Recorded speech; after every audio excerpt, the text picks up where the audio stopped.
I've got something special that's about to take place right now in the Free Think Zone. I'm going to introduce you to some incredible people, some of whom you already know, another we get to just hang out with today, doing some incredible work. Today, everybody, I don't know if you know, but today is really the election day. Gerald, did you know today is election day? I know folks lined up and they did everything. They cast ballots. They did all these different things. But in reality, the real election is today. Whatever today's date is, you can. Man, they are at the state legislatures on December 14th. This is where it goes down. So I don't know. Maybe they teach this stuff at political science. You know, this is where you get your political science muscles in. But right now, the election is taking place, and you'll know what the next step is going to be in just a moment. But what I'm going to do right now is I'm going to bring up some incredible individuals because right there, boom, like I got to do, let me do like right there. Now, PJ, D'Amico, me and PJ, we go way back.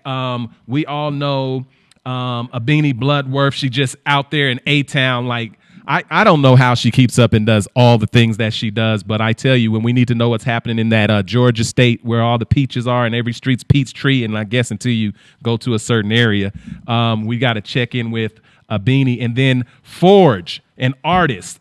And you know what?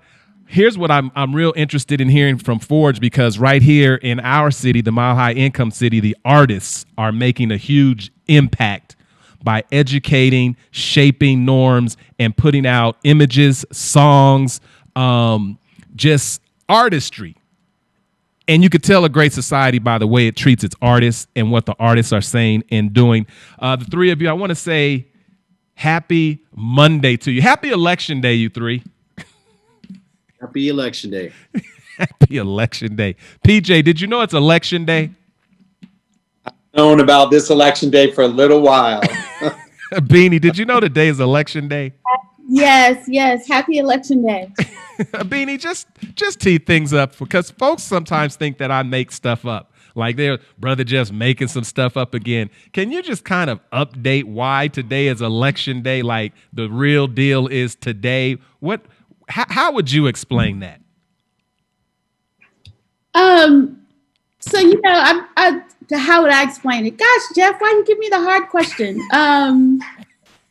Today is election day because this is a chance for us to affirm what we believe, what we believed, and the fact that we showed up a couple of weeks ago.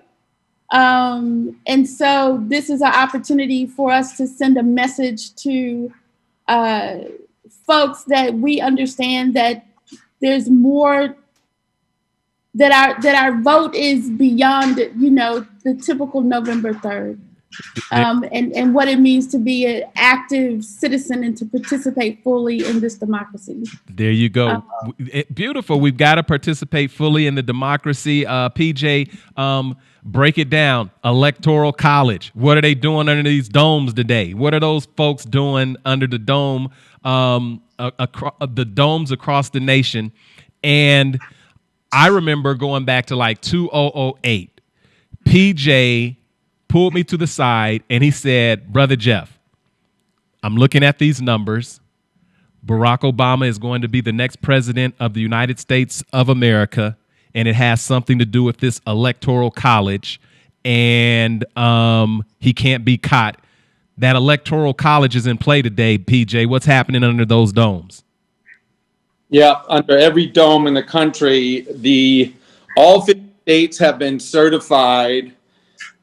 The president tried to hijack the election by trying to intimidate state houses to essentially have their appointed electoral voters, and it didn't happen. So fundamentally today, we will essentially nominate and in a sense officially have Joe Biden as the next president of the United States. And by the way, today is also election day, the first day you can vote in Georgia on the Senate primaries, where Ossoff and Reverend Warnock are running for the U.S. Senate in Georgia.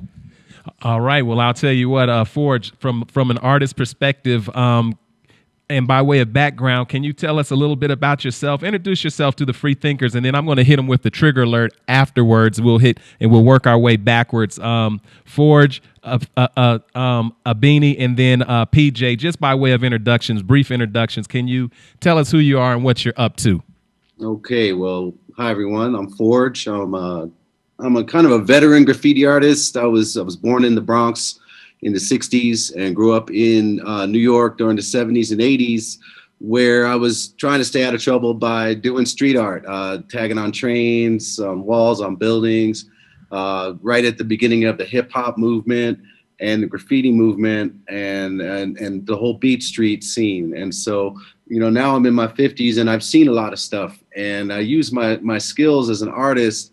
Actually, I call myself an artivist. So I take art and I take activism and I do a mashup, and I try to create work that's socially conscious. I try to create work that makes people think, that addresses issues and topics that are relevant to our society and the culture today, especially the young black kids, men and women. I try to take their icons and their history and put it into a context that they can absorb and understand, rather than the textbook version of history. I like to show it to them in a more graphical way. And the work I've done has supported Black Lives Matter movement, immigrant rights, honoring great people who passed away, like Ruth Bader Ginsburg, John Lewis, causes like Standing Rock, causes like DACA, and I'm just going to keep on going until we run out of issues. Right on. And Abini, can you, by way of introduction, and welcome again into the Free Think Zone, Abini, what are you up to? And just give us a little background and what you are up to. So toggling, working to try to advance progressive democracy, again, making sure that everyone has is activated and understands their role as a citizen. Understanding that we can no longer bifurcate race and class, and trying to help folks to understand that. But then too, Jeff, is like understanding too how important media is as a lever for preserving the status quo. And so, working with artists, activists like Forge in trying to produce, create, and disseminate work that disrupts the master narrative. So I'm really proud of that work. So that's what I've been up to. And I came home to Georgia. When I realized that we were going to have to shelter in place, I'd been in Brooklyn, and I came home. And so I realized that the work needs to be done in the 13 Confederate states. And so William Barber says, as the Confederate goes, so does the United States, and Georgia has pulled it off, or we're pulling it off. So, that's the work that I've been up to lately. All right, PJ, you know a little bit about Georgia and also activism. I can see right now we've got a slate full of activists, et cetera. PJ, by way of introduction, can you talk a little bit about who you are and what you're up to? Yeah, in fact, I'm really proud to be on this panel with some Vanguard folks. Forge is actually the artist who put this together. Warnock at last, building off Free at last. Brother Jeff, you and I have been, in this art world, and I think that it is a space where we need more Black and brown voices of color. Forge, I find to be one of the best artists I've known in a long time. So I'm excited. Abini and I go way back. I'm from Cobb County, Georgia. And so I grew up in the seat of Newt Gingrich, and I watched it flip with my own eyes at 6 a.m., watching Black and brown folks show up at the polls. And so for the first time in my life, I'm proud to be from Georgia. Wow. Okay. Well, I'll tell you all out there. Let me just hit you with the trigger alert. This is a show that triggers people because you've entered a free think zone. If you're not willing to be exposed to other points of view, tune out now, like right now, and don't read the comments. You have been warned. We're going to have a conversation because Georgia is in play. and Colorado was in play as it related to the U.S. Senate. All eyes were watching this race between Cory Gardner and now Senator-elect John Hickenlooper.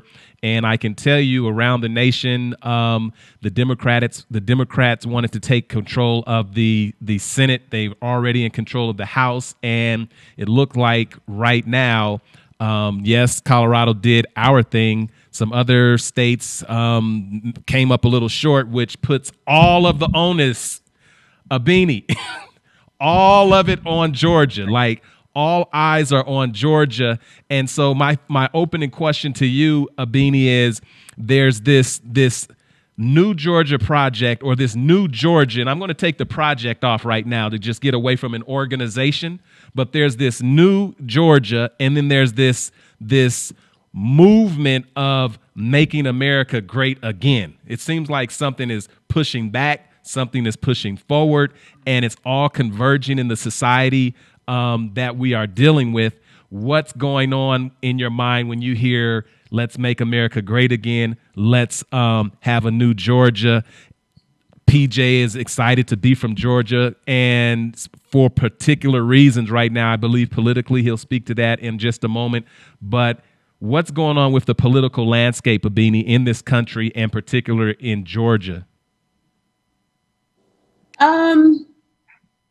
So of course, this is informed by the fact that I'm from Georgia. Of the Senate.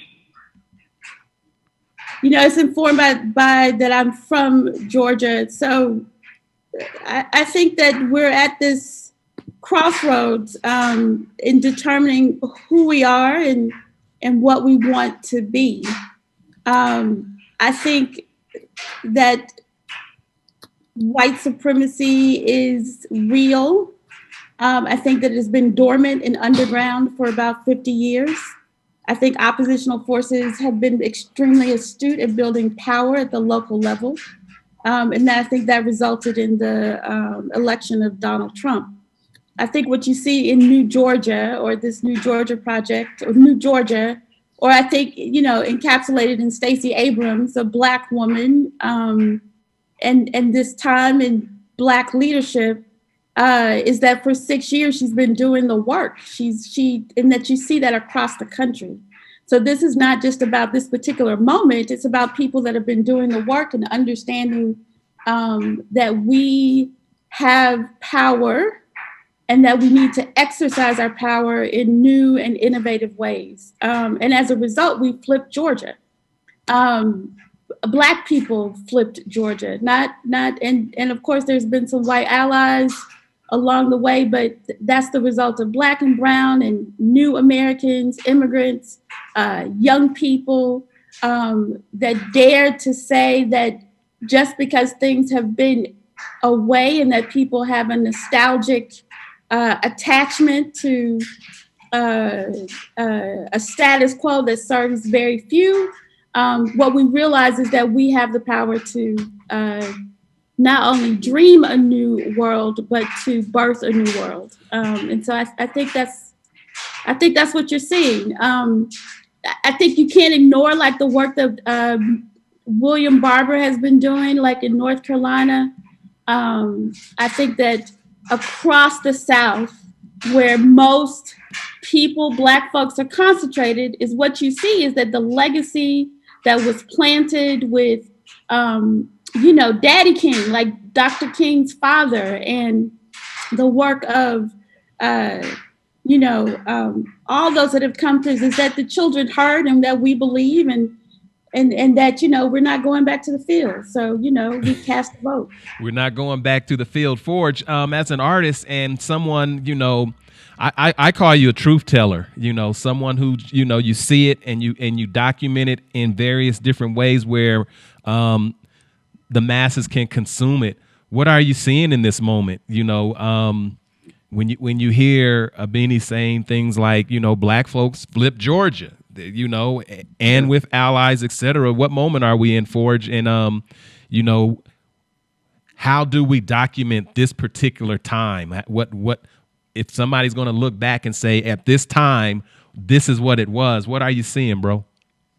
It's interesting because when I got pulled in by PJ to work on this these visuals for this campaign, I had to do a little research. You know, I'm in Denver, Colorado, and even though I'm from the East Coast, you know, I had to like download everything that was going on, and you know, to see the amount of people that turned out to vote just this year in the presidential race, there's a lot more minds that are activated now, and seeing politics almost for the first time, or re-seeing politics with a clearer vision, because it's not just business as usual. We've been the kind of the dark underbelly of how things are run in this nation, and the problems and issues that we're having with things like the Electoral College and corruption. We're all aware of it. So it's a pivotal point as an artist to communicate the feelings that we all have about the outrage, about the disappointment. But it's also the role of the artist to encourage people to take charge and to have control over their future and their destiny, whether you're Black, white, Asian, you know, whether you're an immigrant, whether you were born here, whether you're Native American. Visual identity is something that we're all kind of craving. And, you know, just for instance, George Floyd, and seeing the amount of artists that came out and created murals and billboards and signs at protests. I've never seen anything like this collectively in my lifetime. And I feel that there's a purpose in every sign, in every bumper sticker, in every T-shirt, in every mural. There's a sign of change, that we're using our voice in a much more direct and purposeful way as artists than we ever have before. Well, I could tell you, Forge is you know, he won't let you know, but he's definitely a legend and a pioneer in a lot of this visual stimulant and movement in this thing that we call hip hop, this culture. You're looking at a pioneer in that. PJ, I got to ask you, I don't understand the South so much, and Abini, of course, you do, and the both of you being from there, I want to talk politically, because I'm of the opinion now that the Civil War was never lost. You know, it went dormant. You know, I mean, I don't get it when we're talking about justifying, you know, Confederate monuments and streets named after folks that seceded and fought and killed, and, you know, honoring those types of legacies and having those discussions about, you know, the value they have in terms of this country, and then just the venom that we've been able to see over the past 4 years. I'm talking about overtly, not that it has ever gone anywhere. Can you kind of give me what's happening, PJ, politically in this Senate race? Like, what's happening in this Senate race? Who are the principals? I understand that, you know, like if we talk about Senator Kelly, is it Loeffler or whatever? I'm not sure even how to pronounce her name. And Reverend Raphael Warnock. What's happening in these races? You know, where are we at in time? And then you two coming from Georgia, what should we know about the political climate in Georgia right now? PJ. I think one of the things we saw in this attempt by Trump to hijack the election and targeting the 4 states that he did is he was trying to disqualify Black votes, trying to disqualify them in Atlanta, trying to disqualify them in Philadelphia, and had 100 plus congressional elected officials sign on to that. I think what we're seeing is, for the first time, white supremacy is showing cracks. It's not bulletproof anymore. And Georgia, the new South is being repopulated with new immigrants, with Latinos. And in fact, around the country, 60% of white folks voted for Trump, which makes me, it's astounding. Probably 65, 70 in Georgia. But I think what Abini shared earlier is that it's a new day. The progressive movement in the South is real. We saw them deliver candidates in Alabama. And so it's exciting to finally see the white supremacists who held it down. It used to be, jelly beans in a jar. And now, trying to get voters off the list, it's no different from what happened in 65. But because of folks like Stacey Abrams, it's fundamentally different. And the U.S. Senate may, in fact, be taken over by a black man led by a black woman who would basically be just the deciding vote in the Senate. That's a fundamental change in our reality. Abini, is that the blowback? I mean, it's kind of like the obvious question.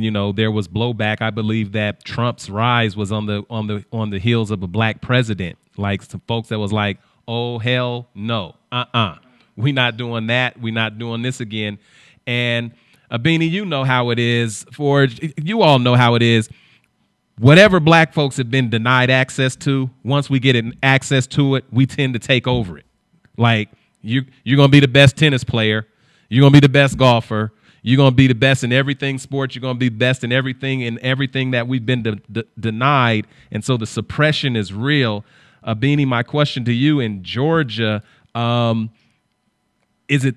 Do you feel that there will be safety for you coming as a black woman, a black community, knowing that arm sales are up, everybody's? I mean, what's happening? Let me tell you, everything that you hear that's going on and with oppositional forces, believe me, in Georgia is happening on our side as well. So you've got black farmers, former veterans, who are not only educating and fortifying their local power, but educating the community about gun safety. And so when we tell these stories about being clear about what the challenges or what the danger is, I want to undergird that in the South, because I grew up in Atlanta, and Atlanta is a very unique place where I think Black excellence is the norm. And so if you're going to threaten me with a gun, you've got farmers and people returning back from the military. They're like, I have a right to arm myself, and I could have a right to arm my community. So like after COVID hit, you got, this collective of farmers that are saying we need to feed our community. Let me educate our community about how food distribution and what the ecosystem of food looks like in Georgia, and the city proper. And so there is resistance, and there's an infrastructure, and it's well resourced, and it is Black folks taking care of Black folks. And so that is also as important. Stacey Abrams got pissed off. And so and Black folks across this state got pissed off because that election was stolen, which is not a surprise. But I think that we've been living for about 50 years, and some of us had forgotten and had embraced this post-racial America. The gift, I think, of Donald Trump is it helped all of us to remember and to understand that the structural forces and institutions that exist are true and real, and that they need to be dismantled. What the coalition around Stacey Abrams, led with Stacey Abrams, is that she was able to register 800,000 new voters. That's political power, and not just about voting and showing up, but organizing people around the issues that are most important to our community. So then what happens is, beyond the ballot, beyond just going and being able to cast that vote, because there's been an evolution of consciousness of what it means to be politically powerful in this country. So we understand now that it's just not about representation, it's about being able to define the agenda. And so when Biden gets sworn in, it's like being able to meet that administration with an agenda that serves our community. That's why people showed up and voted, right? And so our call to other folks is, what is the America that you want for your children? And do you want an America that is delivering something that is not sustainable for any of us? And I think that's what you're seeing in the South. You've got like a community of some of the best universities and colleges, and an economy that works in Georgia. You've got an economy that that's working better than most economies. Let's put it this way. I'm not saying that it's perfect. And so what's happening is that people have the resources. You've got Black folks that can resource and fortify around a Stacey Abrams or Warnock, and to make sure that they have what they need to be protected, and that they have the space and the safety to be able to speak truth to power. Well, you know, to any of you, here's what's very interesting to me is, and it underlies the question of where are we at in this country? You know, is this country ready for a Black senator to outwork and outperform and win in an old system that has suppressed that type of, you know, outcome? And so with that being said, Jeff, of course not. But we've been here before. And you know better when I come to visit you guys in Denver. What I love about visiting Denver and the Black folks in Denver is that what you all remind me is that we've been here before. This is just reconstruction. It's just cyclical. It's historical. And so we knew it was predicted. You know, the backlash against the beautiful Obama in his, like, you know, excellent way, given the construct that he has to work with. Of course, we knew there was going to be a backlash. This is not surprising. The only people that this is surprising to, I would submit that this is not surprising for Black folks, right? What this is surprising to is for our white brothers and sisters. I think that we knew, and then we were preparing. I mean, if you start looking at all of the organizers that I'm aware of on the ground across the country, when he walked into that White House, you had women on their knees, you had families. I had a prayer list. You know, I wasn't alone. The reason he was able to get out with his family whole and intact is because Black folks across this country were praying for him. That's number one. And so sometimes I think that what we need to do is to begin to have conversations where we get to talk to each other, because we know probably a little bit more than the rest of the country. It doesn't matter if they're not ready. It doesn't matter. Hey, Forge, think about this. PJ, think about this. And here's what, I don't know if I should be tickled about this. And, you know, because when things get real serious for like white folks, they get real serious. We'll be like, well, we've been there. Like we're like kind of like tickled pink about certain things in terms of duh. But here's my duh. And I don't know the answer to this. When it was reported that Stacey Abrams had gotten robbed of the election, I didn't know any of the details. I still don't know any of the details, but I do have a duh. You know what I mean? I'm like, it's not a hard stretch for me to believe that an election was stolen from a Black woman. Like, that was like, okay, almost like, and you don't have to bring me any truth or evidence about it. Of course. Now you've got 70 million white folks saying the same exact thing. They're like, we got robbed. This didn't happen. We just went through 4 years of Russia hearings, and you know, this couldn't have happened. Trump did not really win. Now you're in another situation where you got a good half of the country saying Trump actually won by a long shot. It was the Dominion voting systems. It couldn't be possible that this great white guy could be beat by Biden or whatever. And I don't know an answer to this, but I'm like, I get how part of the country feels that they've been robbed. So what are your thoughts about this whole like back and forth about these elections and the integrity of them? The 18 AGs that are in concert with the 106 Republicans trying to nullify the Electoral College. What we realize is the lengths that they will go through, and that it's not about a meritocracy. I think the question for us is, I think there's some of us that really believe that the system has built-in mechanisms around equity and parity and justice, right? I think that what we need, I think what it is that it's being able to look at what is happening and to be able to name the truth and then to adjust our tactics, right? So what is funny to me is that the 3 Supreme Court justices that Trump seated didn't validate the request. That to me is fascinating. Like, what happened there? That's fascinating to me. I mean, it is fascinating. PJ, how close is this election in Georgia? Like, I'm seeing 1%, 2%. It could go either way. The Democrats might take the Senate, but there's like, it's so close, and then everybody's descending on Georgia. I mean, it seems like it would be a very exciting time to be politically active and observing this point in history. How close is this race, PJ? And what's your prediction?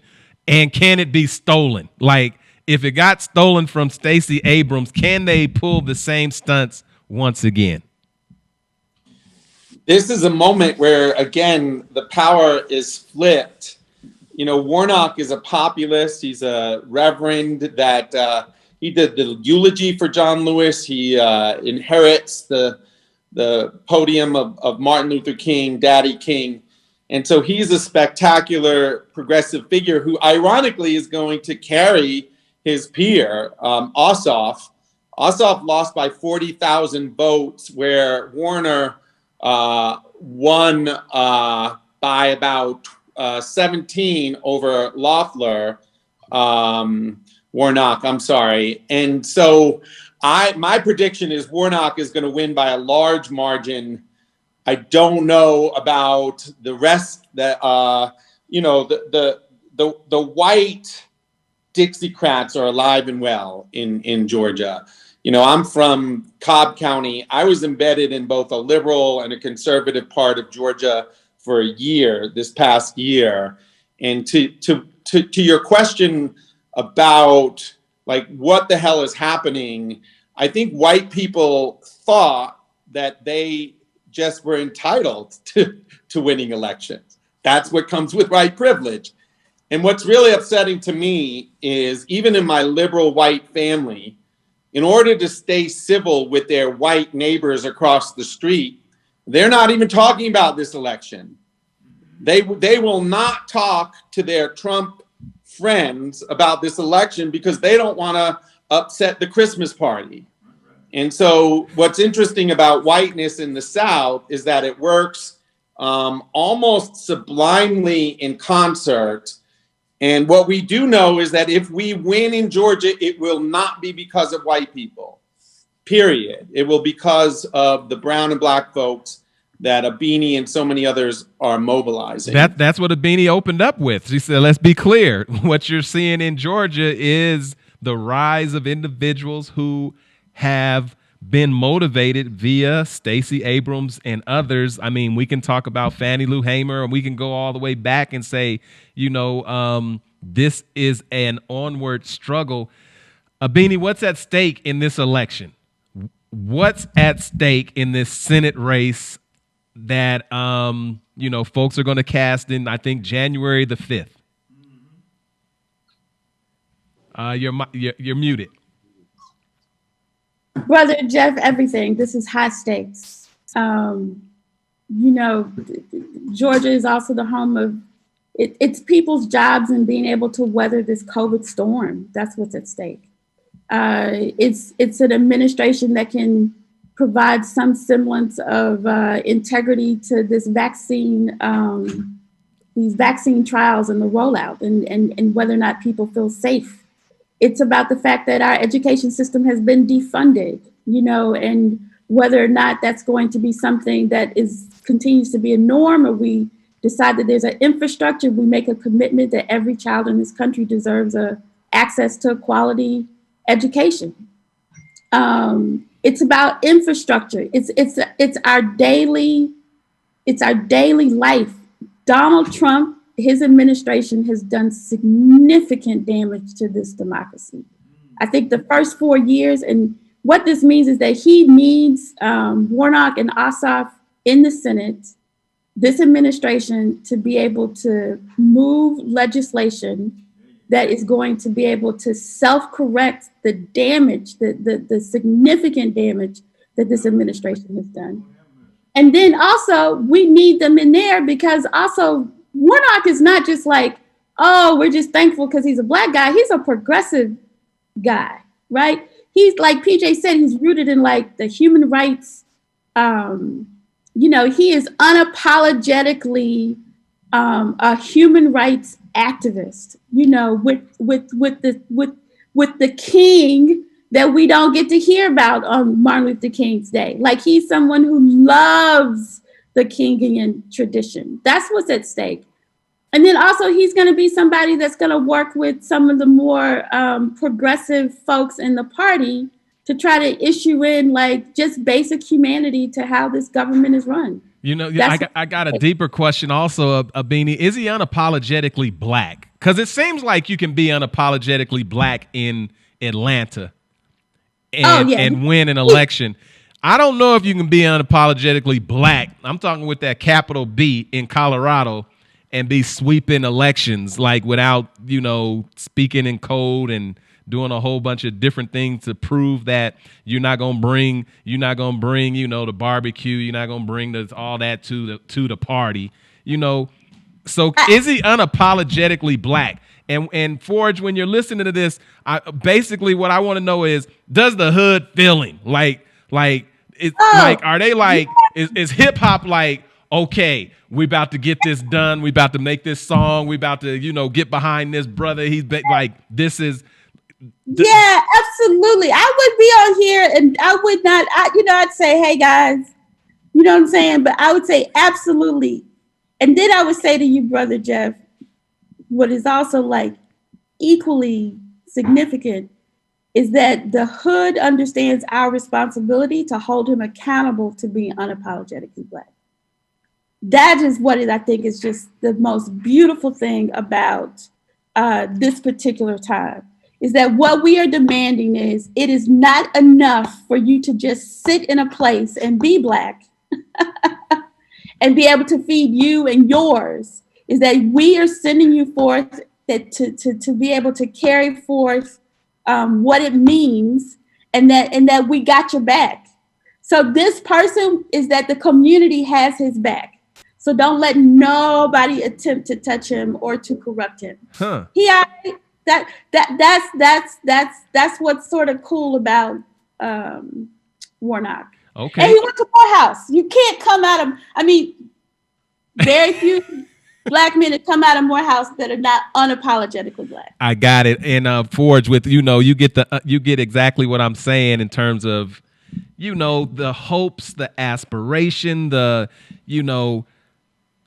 help me, Forge, in terms of in terms of my saying, yeah, we've had, and I'm not saying this is Warnock for anybody. I'm just saying the masses of our people have put their aspirations in individuals, and individuals have gone to do great things, but the masses at the end of those terms are in the same pitiful conditions, if not worse, with the advent of gentrification, unhoused neighbors being swept, all kinds of different things. When the hood gets behind you, when the artists get behind you, when folks start painting and doing, like, getting motivated, like Forge, what motivates you to get politically engaged with your artivism? Like, your thing is all about, I'm not painting just to paint a picture. You're like, man, I'm about to change some stuff, and I'm gonna get behind some folks that are doing it. If it makes you uncomfortable and it's my artwork, then I'm doing my job. I was born in the hood. I live in a really nice, like, upper middle class white neighborhood now in Denver, Colorado. But I spent a lot of time in neighborhoods, helping with murals, helping with outreach, helping with voter registration. And, the one thing that I need to see more of is Black people being educated, informed, and feeling like their vote has significance. And even though record numbers of African Americans, Latinos, Asians came out in this nation and voted in this last race, the numbers are still, 1 to 100, and it needs to start with education in the schools. It needs to start with education in the communities, in the underserved communities, that that this is how this country works. This is how your voice is represented. And even in the past couple of years, I've learned more about the American democratic process than I ever cared to learn. And it's because I felt like I was being sold down the river, you know, as a black man, as a man, as a father, as an American citizen. The last 4 years have been a comedy of errors.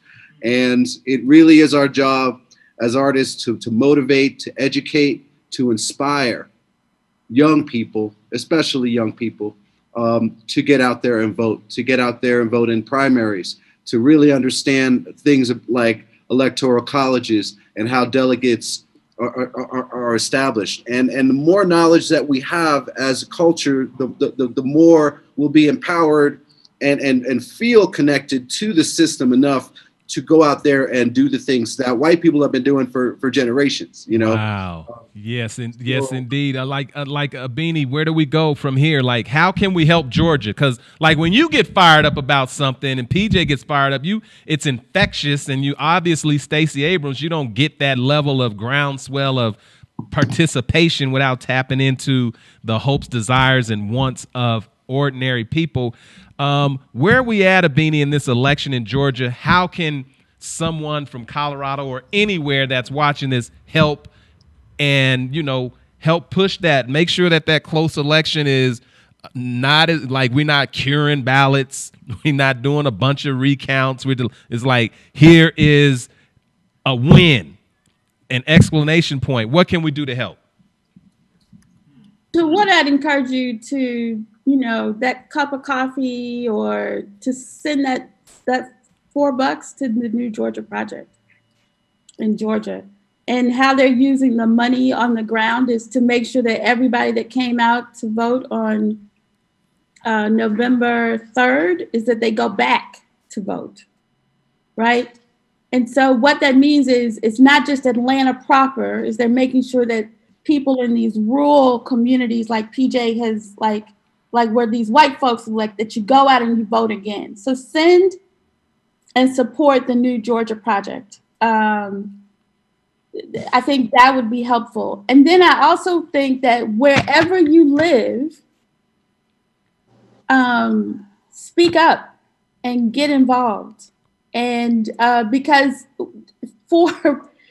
it's what Warnock when he wins, and also when they win, and Stacey Abrams when they win, what we're going to need folks across the country that are speaking up, so that whatever the oppositional forces realize is that they can no longer sweep things under the rug, that they have the will of the people behind them, right? So those are two things. Send some money to the New Georgia Project and if you're not brave, I need you to become brave. Okay, break this. Okay, PJ, what is the New Georgia Project? Like, can you break that down when we're talking about the New Georgia Project? We're familiar with Stacey Abrams. This is her organization. Can you kind of give us some more data about the New Georgia Project? And if, you know, of course, we can Google it to touch bases, but what is the New Georgia Project, PJ? So Stacey Abrams is the founder of the New Georgia Project, which, as Abini shared, you know, over the last 7 years has built the capacity and the infrastructure. They will knock on 1 million doors between the presidential election and the January 5th runoff. And so they are generating a whole new generation of voters, registering young voters, registering new immigrants, and making sure that they show up. I was at the polls the morning of the election at 5:30 a.m., and there was a New Georgia Project person at every single poll. I remember when the polls closed at 6:59 and 30 seconds, the New Georgia Project volunteers were screaming at voters to run to get to the polls. And so it's a new emergence. Let me say one other thing that I think is really critical for folks to know. I think we remember when Biden was on the Breakfast Club with Charlemagne, and he was criticizing folks, and and taking the black vote for granted. And what we know now is that if and when Warnock wins, his vote will determine the Senate.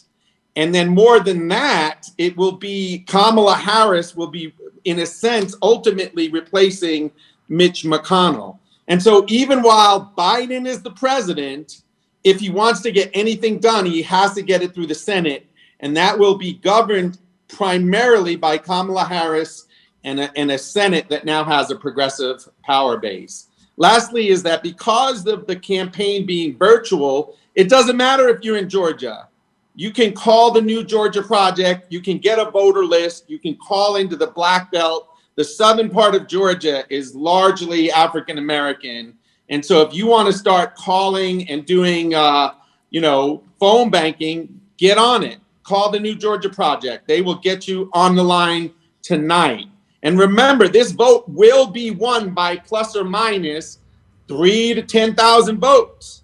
And so it's not like, this will be real. Getting every vote counts has never been more important. Wow, this is important. This is a powerful moment. This is the kind of things that if you're into politics, if you're into paying attention about your society, you should be fired up. Like, when you have those rallies, they're like fired up and ready to go. This is that time. You should be fired up and ready to go. Fired up and ready to go. Beanie, what is the feel in Georgia like? What is the vibe? And let me give you a comparison. Do you remember the vibe when President Obama, when it was like 2008 and it was electric?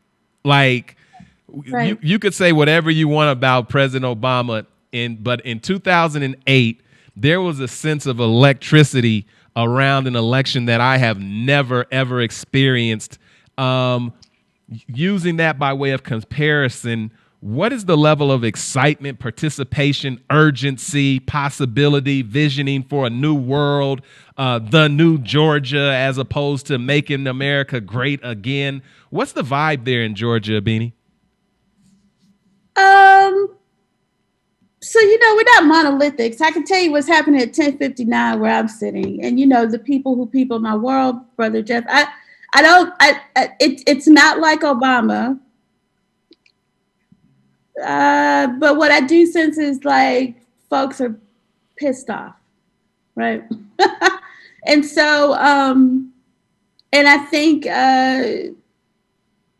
what I sense and feel is that people are clear and committed to fighting back. Huh. What are they fighting about? Fighting back towards what? What are some of the things they're fighting back from? I think that people see this as a fight, is a way to deliver a message to anybody who colors themselves as Donald Trump. I think it's about these last 4 years. I think it's the despair. I think it's the rage. I think that what we felt with Obama was hope. I think now what's being deployed is strategic tactical rage. Now, when we think about the comparison between Trump and others, Trump's hella popular with some white folks. I'm not saying all, but he's got a little, like, he can stoke a base that makes folks like get that hoorah out, that Dixie flag flying and that, make America that, what I mean? You know what I mean? Everything that I would think about, some places where I wouldn't feel safe, Trump know how to stoke that up. You know what I mean? So it's not going to be a walk in the park. He's angry. You got folks that are angry. I hear he's descended down into Georgia and letting his voice be heard. The other side, just do you feel like, I know it's not monolithic, but do you feel the other side? You know what I mean? Like the other side of this. Absolutely, I do. I feel the other side. This is the first time I'm experiencing where I don't know if I've ever experienced such organization within the Black community around our own power. What do you think about, and PJ, what are you feeling? I'll never forget, I was in Alabama and I was in line at a restaurant or something. a big white officer with a dog, they cannot, endorse or do anything like that. It whispered in my ear because I had on the Obama show. He was like, "We got to get them in." I was like, "What the?" I was like, "I'm in Alabama, white officer with dog. This is the image of sicking dogs on black folks." And this that same person's heart was like, "We got to get him in." Talking about Obama. What are you seeing with white folks? Like, I know black folks are fired up, but what about the whites that are like, "I want to see a new world. I'm ready for a different vision. We got to birth this new world."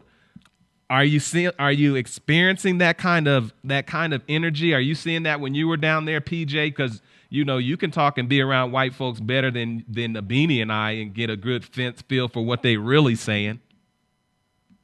I think that between the uprising with Black Lives Matter and the severe and transparent racism of the Trump campaign, those of us who are white and human are finally realizing that we have been in collusion, implicit with white supremacy unwittingly. And so now Trump is the mirror, right? We're looking into the mirror and we're seeing the worst of who we are. And we're having to come to terms with our own shadow, the own part of ourselves that has been going along and getting along, benefiting from police forces that have been militarizing, benefiting from, my mom lives in a gated community with American flags, 1, 2, 3, 4, 5. She didn't know that had been, in a sense, hijacked as a white supremacist symbol. And so I think those white folks who have that Black Lives Matter sign on their yard, at least they have that sign in the yard. And I think we have a long way to go to bring, here's what I love about my experience in communities of color. White folks are scared to death that folks of color are going to behave like they did. that white folks, because we've been terrorizing, why wouldn't we be? And what I love about community is that it is there for all of us, and that the way forward has always been through struggle. And so I think white folks are finally waking up. Not enough, but white folks are starting to wake up. Well, my daughters woke. My daughters are woke. They be woke. No, but your daughters were born into this. We're talking about a new world coming in, and hopefully, what I've seen is there's a lot of young people that their burden is not black and white and around race. They come up around each other, the stereotypes, etc., have kind of, I would say, been put in their face, and they are more willing to struggle for something different. Now, giving up their privilege might be a whole different discussion. Like, does this mean I got to give up some of my toys that, have fallen in my way? But I could tell you, Beanie, I appreciate your work on the ground. You're in the spirit of Fannie Lou Hamer, in the spirit of Stacy. I don't know about all that, but okay. But no, Brother Jeff, I'm just going to add something I think that what I feel is like, it's the deploy the rage, because I think that everybody is, what I get a sense is that justice is this idea of justice, that folks are like, we need to create a world that is just. Yeah. Across fault lines. So it's not even I think a conversation about race. I think what we're feeling is that the system is not working. And that what these last 4 years have illuminated for folks, and especially with the backdrop of COVID-19, and the important role of our government is that we need a system that works. That's really what I get a sense of. It's like, it's not so much rage against like white folks, or it's just like the system is not working and we need to fix it. And I think that's what you're working toward. That's what we're all working toward. And I believe that, that work is not going to be in vain.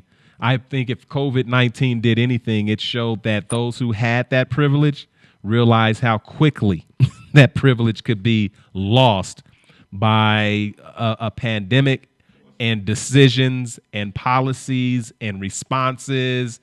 And when the masses start feeling it in the midst of a movement that's coming forth, this is what they call a perfect storm. We're keeping our eyes on Georgia. Shout out to the New Georgia Project. Everybody, free thinkers out there, make sure that you participate in some way, shape, or form.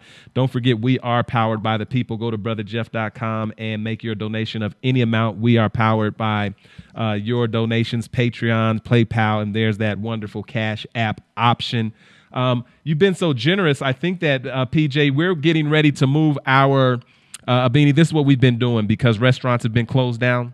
We've been hiring black chefs to cook for the community, and we give the food to the community. Like, you can't purchase it. Like, you can't come in Brother Jeff's Cultural Center and look at a menu and say, I'd like to purchase that. You've got to just come in and say, I'd like that plate right there, that salmon. I'd like that turkey. I'd like that whatever, and I'm going to take it home, because a lot of people are making decisions if they're going to get gas for their car or food on their plate or pay a mortgage. And this isn't just about do you need it or if you want it. We're just saying it's here. No questions, no shame. We started doing it on Friday. Then we started doing it on Thursday and Friday. Then we're doing it Wednesdays, Thursdays, and Friday. The generosity is so great. I think we're going to add Saturday through the end of the year, to where if you are ready for some great food cooked by a black chef, Chef Chop, and others, we're purchasing pies and stuff, baked goods from our bakers, and giving it away to community. That's the spirit of community, Abini, and that's the spirit of how you. That's how you grew up. That's how you grew up. No, I think it's Jeff. I'm such a fan. That is so beautiful. It just warms my heart. Thank you so much. It has. If no one has said thank you, Jeff, just thank you so much. That is like great leadership. Well, it's the same to you. Thank you as well, PJ. Guess what else I thought I'd add to this mix? And PJ, is the food delicious? Man, I had your salmon. There was some red beans and rice and vegetables. Yeah, and the gratitude and the pies that you've been giving out in the community. It's the way community should be. And as Abini said, without you, Brother Jeff, in this city, we wouldn't be even able to have the conversation about what's real. Well, I'll tell you, I got a new idea, Beanie. Check this out. Not only have our cooks been impacted, our chefs been impacted, I think I'm going to hire a maitre d', someone who worked the front of restaurants and took reservations. I'm going to hire a young person to just take reservations. Like, somebody, I would like to pick up for, hello, I would like to pick, okay. Like we can create jobs in our own community, can't we? That's what we do. That's what we do. Well, you know what? Let's talk offline, because I think this sweatshirt was printed. It's designed by Forge, and we are selling it, and the proceeds, $5, are going to the Warnock campaign. So if folks want to grab this, I just put it on the site. And then lastly, these sweeps are vicious. Thursday morning, there's going to be a sweep at 16th and Pearl. It's insane. On the 23rd, if folks want to come out, we're going to be doing, we're going to be having culturally appropriate flash mob Christmas carols so we don't get arrested. And we're going to be giving away pies, soup, hot chocolate.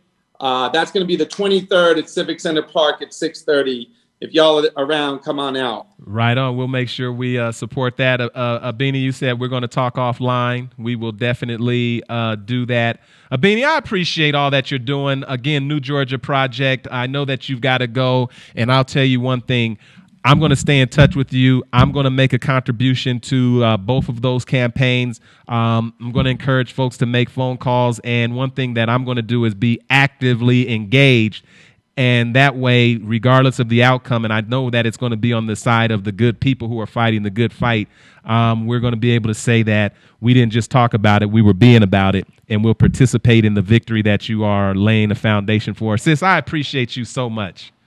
Oh, I love you, Jeff. I love you, brother Jeff, so much. And PJ, thank you so much. I'm going to go, guys, because I'm late. All right, there she goes. All right, PJ, that was a beanie. That's PJ. And also we had, Forge. So much good stuff going on, PJ. Thank you for what you're doing. Your home state of Georgia is in play. I know that you said that you are very proud of Georgia, and I think I get what you're saying, because there was a time when Michelle Obama said for the first time she was very proud to be an American, and I knew what she meant by that. And when you say you're proud of your state of Georgia, I believe I know exactly what you mean. What's your vision moving forward, and what's your plea for individuals to get involved to get the deal done? Yeah, I was in Selma, Alabama 2 or 3 weeks ago on the Edmund Pettus Bridge, where many people died, and the blood of John Lewis was spilled.